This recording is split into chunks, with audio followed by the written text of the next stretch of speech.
आज हम जिस इंडिकेटर के बारे में बात करने वाले हैं 80% लोग इसकी प्रोनाउंसिएशन में जरूर गलती कर सकते हैं, बट अगर आपने इसे यूज किया तो 80% लोग ज्यादा प्रॉफिटेबल हो सकते हैं। इस इंडिकेटर का नाम है स्लो स्टॉकिस्टिक।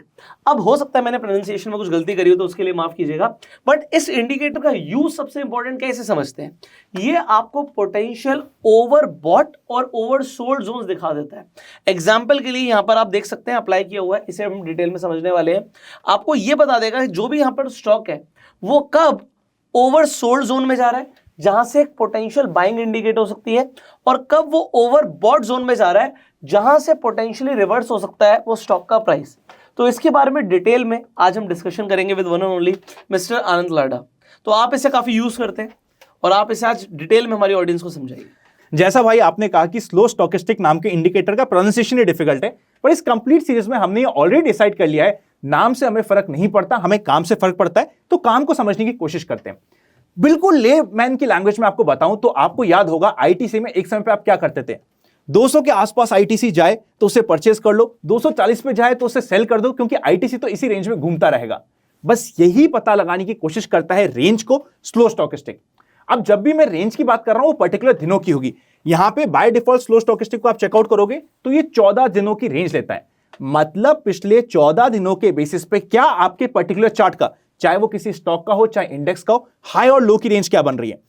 इस कंप्लीट इंडिकेटर का थीसिस ये है कि अगर आप हाई के बहुत पास हो, मतलब अपने हाई से सिर्फ 20% की दूरी पे हो, मतलब बहुत ज्यादा ओवरबॉट हो चुके हो, और क्योंकि हमारा थीसिस है जैसे हम हाई के पास जाएंगे अपनी अपर रेंज पे जाएंगे, वापस से हम लोअर रेंज की तरफ आने की कोशिश करेंगे तो वहां से डिप आपको मिल सकता है। बट ये आप करिएगा तब जब आपको वहां पे कोई स्ट्रॉन्ग प्राइस एक्शन दिखे। ऐसा नहीं है कि आप ट्रेंड मूव हो रहा हो और आप फंस जाओ कि भाई ये तो ओवरबॉट हो गया।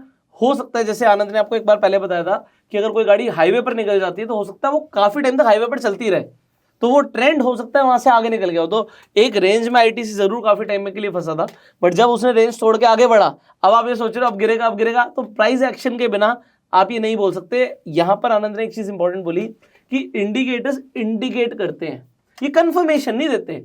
आपको आपकी एनालिसिस में एक इंडिकेटर ऐड करना है।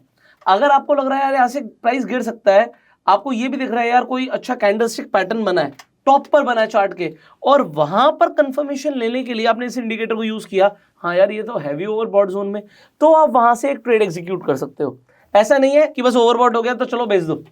आपने बहुत परफेक्ट बात बोली कि कई बार जब ब्रेकआउट हो रहा होगा तो हर बार एक नई रेंज में बना रहेगा। इसीलिए हम लोग हमेशा जब भी अपनी स्ट्रैटेजी की बात करेंगे, जो इसी वीडियो में कवर करेंगे, सबसे पहले हम लॉन्ग टर्म ट्रेंड को आइडेंटिफाई करेंगे अपनी पर्टिकुलर स्ट्रैटेजी के अकॉर्डिंग, फिर लॉन्ग टर्म ट्रेंड के फेवर में डिसीजन लेंगे। अभी हम कवर करते जाएंगे, पर बेसिक में सबसे पहले आप इस इंडिकेटर को समझ लीजिए। यहां पे जैसे आपकी प्रॉपर रेंज बनी हुई है, फॉर दी टाइम बीइंग मैं एक बार ये मान लेता हूं कि ये जो नीचे का प्राइस है ये आपका 50 आ गया, ये जो ऊपर का प्राइस है ये 100 आ गया।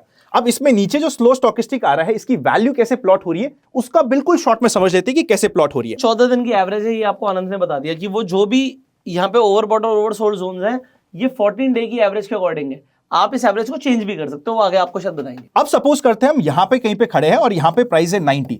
इसका मतलब क्या हुआ, हम अपने बॉटम की रेंज से कितना ऊपर जा चुके हैं ये आपको पता लगाना है, और जैसे अभी पता लगा लोगे आपको स्लो स्टॉकिस्टिक का आंसर मिल गया है कि स्लो स्टॉकिस्टिक नीचे क्या मिलना चाहिए। फॉर्मूले में समझना चाहो, अभी हम 90 में चल रहे, 50 इसकी लोअर रेंज है। टोटल रेंज की अगर हम बात करें तो कंप्लीट 50 की रेंज है, 100 - 50। बिल्कुल 6th क्लास मैथ्स है, आई एम वेरी श्योर आप सब समझ चुके हो। यहां पे आपका आंसर आता है 40 डिवाइड बाय 50, यानी कि 0.8 मल्टीप्लाई बाय 100 करते ही आपको पता चल गया कि 80% आप जा चुके हो अपने बेस से ऊपर। ये मैंने फॉर्मूले में बताया, वैसे आप में से काफी लोग समझ चुके होंगे बाय डिफॉल्ट। तो कॉन्सेप्ट आपको समझ आ गया होगा कि भाई अगर एक स्टॉक नीचे 50 के आसपास आ जाता है और वहां से बाउंस बैक करता है और मैक्सिमम 100 तक जाता है, और अगर वो 90 पे चल रहा है तो वो अपने लो से 80% ऊपर आ गया। अभी तक ये कंसेप्ट समझो, फॉर्मूले कोई आपको याद करने की जरूरत नहीं है। बेसिकली जो आप कर रहे हो कॉन्सेप्ट समझाने के लिए आपको एक चीज डिटेल में बताई जा रही है। Absolutely right. अब हमें इसमें पता क्या लगता है, देखिए बीच में जितनी भी रेंजेस है ना 40, 50, 60, 70, इसको आप छोड़ दो, क्योंकि अगर आपने इसके बेसिस पे कोई भी ट्रेडिंग लेने की कोशिश करी तो आपको दिखेगा कि बहुत ज्यादा ऊपर नॉइसेस है और आप फंसते जाओगे प्राइस एक्शन में। आपको क्या देखना है, आपके लिए सिर्फ 2 पॉइंट इंपॉर्टेंट है। अगर आप 80 के ऊपर चल रहे हो मतलब आप ओवरबॉट हो, अगर आप 20 के नीचे हो मतलब आप ओवरसोल्ड हो। ये आपको समझ आ गया, ये पहला थीसिस है जो आपको ध्यान में रखना है। क्या ओवरबॉट होते ही हम ये मान लेंगे कि यहां से क्रैश होना चाहिए, सब कुछ तबाही हो जाएगी? जरूरी नहीं है। हो सकता है कि हम एक हाईवे पे चल रहे हो, हमारा आरएसए वाला एग्जांपल, बाय द वे अगर अभी तक आपने आरएसए वाला वीडियो नहीं देखा तो ऊपर आई बटन में देख लीजिएगा, वहां पे हमने इस कंप्लीट रेंज वाले कंसेप्ट को एक स्पीडोमीटर के एग्जांपल से बहुत डिटेल में समझा है। यहां पे जैसे आप 80 के ऊपर जाते हो सकता है हाईवे है, आप 80 पे चलते जाओगे, इसीलिए जब ये ऊपर से नीचे की साइड कट मारेगा, ये जब कट मार रहा है ये आपको कंफर्मेशन दे रहा है कि हाँ यहां पे हमारा ट्रेंड चेंज होने की पॉसिबिलिटी है। उसी तरीके से 20 के नीचे आने के बाद हो सकता है आप 1 दिन 2 दिन का ब्रेक ले रहे हो बीच में, या फिर आप 1 घंटे का ब्रेक ले रहे हो बिकॉज वहां पे आप कुछ खाना खाने वाले हो। इसीलिए आपको नीचे जाते ही यहां पे रैंडमली परचेस नहीं करना होता, पर जब नीचे से ऊपर आता है उस समय आपको यह सोचना होता है कि शायद यहां पे ओवरसोल्ड का जो इंडिकेटर था वो सक्सेसफुल हो रहा है, हमें यहां पे अपॉर्चुनिटी मिल सकती है। यह हुआ बेसिक आपका स्लो स्टॉकिस्टिक के बारे में। अब स्ट्रैटेजी की बात करें तो स्ट्रैटेजी आपको 2 पार्ट में फॉलो करनी पड़ेगी। अगर आपने रैंडमली स्लो स्टॉकिस्टिक को यूज किया अभी तक का जितना हमने बात की है उसके बेसिस पे, तो आपको बहुत सारे फेक सिग्नल मिलेंगे और स्टॉप लॉसेस बहुत सारे हिट होंगे। जरूरत पड़े तो आप एक बार यूज करके देख लीजिएगा, आपको पता चल जाएगा डेमो में। पर अब आपको क्या करना है, आपको इस कंप्लीट स्ट्रैटेजी को 2 पार्ट में डिवाइड करना है, फर्स्ट पार्ट और सेकंड पार्ट। फर्स्ट पार्ट आपको ये बताएगा कि आपके पर्टिकुलर चार्ट का, चाहे वो इंडेक्स का हो चाहे वो स्टॉक का हो, लॉन्ग टर्म ट्रेंड क्या चल रहा है। इसको आप कैसे पता करोगे, आपको सबसे पहले अपने चार्ट पे 50 EMA का चार्ट को प्लॉट करना है, उसके वीकली पे जाके चेकआउट करना है क्या आपका पर्टिकुलर चार्ट 50 EMA वीकली से ऊपर बन रहा है या नीचे। अगर ऊपर बन रहा है तो आप सिर्फ और सिर्फ बाय की ट्रेड लोगे, नीचे बन रहा है तो सिर्फ और सिर्फ आप सेल की ट्रेड के ऊपर ध्यान दोगे। ऐसा इसलिए क्योंकि अब आप लॉन्ग टर्म ट्रेंड के फेवर में जा चुके हो और आपकी सक्सेस की प्रोबेबिलिटी बाय डिफॉल्ट बढ़ गई है। हमेशा ध्यान रखिएगा, जब भी एक चार्ट पे आप मल्टी टाइम फ्रेम यूज कर लेते हो वो भी आपकी सक्सेस को बढ़ा देता है। यहां पे आपने वीकली टाइम फ्रेम पे लॉन्ग टर्म ट्रेंड कंफर्म कर दिया, अब आप डेली टाइम फ्रेम पे जाके आराम से चेकआउट कर सकते हो। अगर हमारा वीकली टाइम फ्रेम पे ये पता चल रहा है कि ये 50 के ऊपर चल रहा है तो मुझे सिर्फ बाय की ट्रेड लेनी है। अब बाय की ट्रेड मैं कब लूंगा, जब भी मेरा स्लो स्टॉकिस्टिक 20 के नीचे होगा और नीचे से ऊपर कट कर रहा होगा, ये मेरी बाय की ट्रेड हो जाएगी। इसी तरीके से सपोज करते हैं मेरा लॉन्ग टर्म ट्रेंड 50 EMA नीचे चल रहा है आज के दिन, तो मैं सिर्फ सेल की ट्रेड करूंगा। सेल की ट्रेड के लिए हम क्या करेंगे, बहुत सिंपल सा, जब भी स्लो स्टॉकिस्टिक 80 के ऊपर जाएगा और 80 से नीचे आते हुए कट करेगा, वो आपको एक कंफर्मेशन दे देगा और यहां पे आपकी सेल की ट्रेड इनिशिएट हो जाएगी। मल्टी टाइम फ्रेम हो गया। अब आपको इसको यूज करना है इंट्राडे में। अगर आप इंट्राडे का यहां पे चार्ट यूज कर रहे हो 15 मिनट का, तो ऊपर आप 1 आवर के चार्ट में लॉन्ग टर्म ट्रेंड को कंफर्म कर सकते हो। अगर आप इंट्राडे का चार्ट यूज कर रहे हो 5 मिनट का, तो हो सकता है 30 मिनट के चार्ट का ऊपर आप लॉन्ग टर्म ट्रेंड को कंफर्म कर सकते हो। हमेशा आपका लॉन्ग टर्म ट्रेंड वर्सेस किस टाइम फ्रेम पे आप अपनी ट्रेड ले रहे हो, हमेशा इसमें डिफरेंस रहेगा जो आपकी सक्सेस की प्रोबेबिलिटी को बढ़ा चुका होगा। एग्जांपल से समझ लेते हैं। यहां तक का एक बार मैं आपको क्लियर कर देता हूं। यहां पर इन्होंने एक अलग इंडिकेटर लगा दिया, that is exponential moving average, और ये कह रहे हैं वीकली टाइम फ्रेम पर आप उसे लगाइए।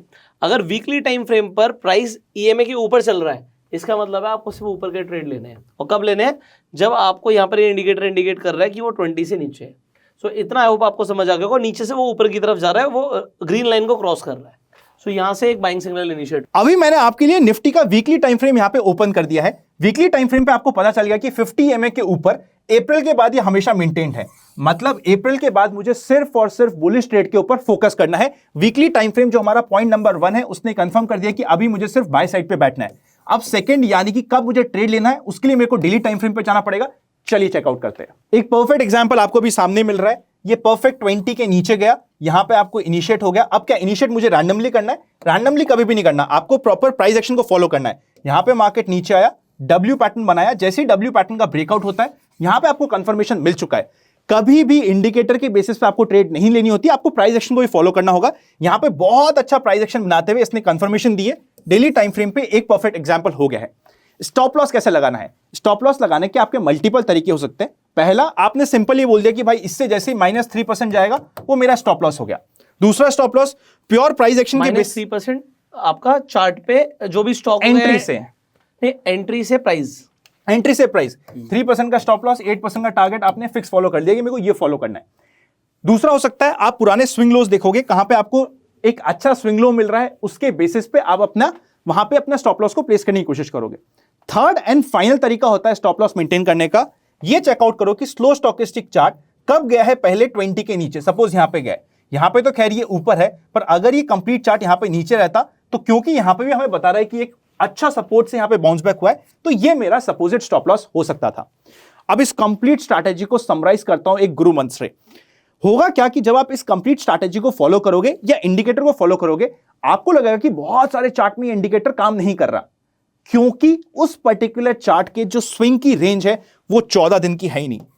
यहां पे हमने 14 दिन की रेंज मानी है कि 14 दिन में एक स्विंग कंप्लीट हो रहा है, पर हो सकता है कि कुछ ऐसे चार्ट हो जहां पे स्विंग कंप्लीट हो रहा हो 20 दिन में, हो सकता है कुछ चार्ट में स्विंग कंप्लीट होता हो यूजुअली 25 दिनों में। यह आपको कैसे पता चलेगा?